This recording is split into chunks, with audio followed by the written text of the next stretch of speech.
So I'm Hunter Van Adelsberg. I'm 15, a senior. I'm from outside Philadelphia in Villanova, Pennsylvania.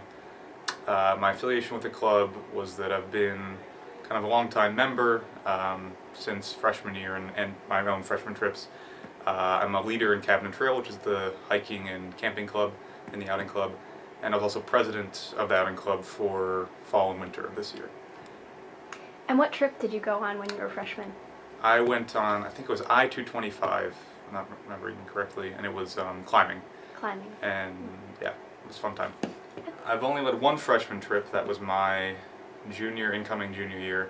I led a trip. I led hiking 4. We did a route that ended with the summit of Moosilauke and then walking down into the lodge.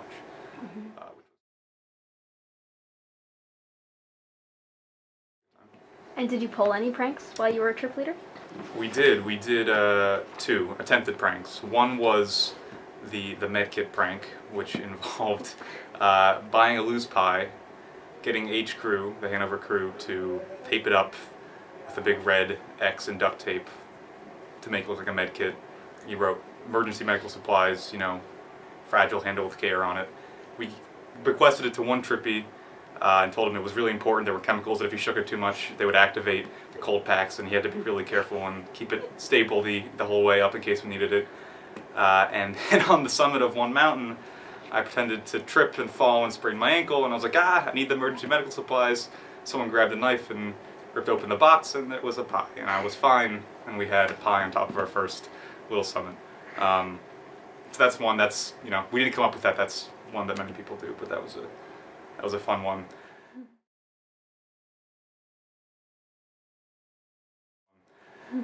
The second one was the Canadian Groudfruit, the infamous, most well-known of trips pranks, and that involves hiking in with a pineapple buried in one of the leader's packs the whole way up. I carried this thing, and the idea is to, when you get far into your trip, inadvertently take it out of your, or clandestinely take it out of your pack, put it in the ground somewhere. You have been talking up the existence of Canadian groundfruits that happen to look just like pineapples, but are this crazy native Canadian fauna that exists. And you point it out or someone notices it, and you pull it up, and it's a Canadian groundfruit, and it tastes just like a pineapple. It's amazing.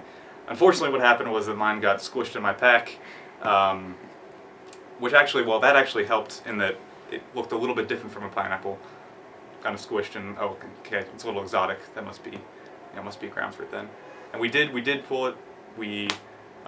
People were amazed there was such a thing as Canadian groundfruit. The downside was that we left it at a trail sign and never actually got to eat it, but still fun.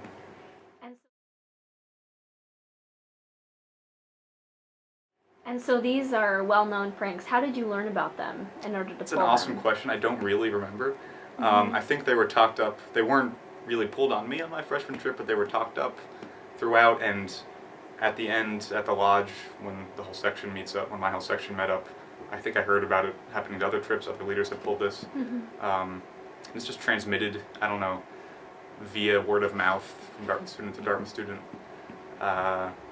over the years and terms and generations of trip leaders. Do you ever talk about pranks at like trip leader trainings or any of the more formal? I think that happens. It's a great question for Sam, but I'm pretty sure that they're usually mentioned, and the message generally is they're okay, just don't take them too far, make them lighthearted, make them fun. Don't make sure nobody, could possibly feel uncomfortable by what you're doing.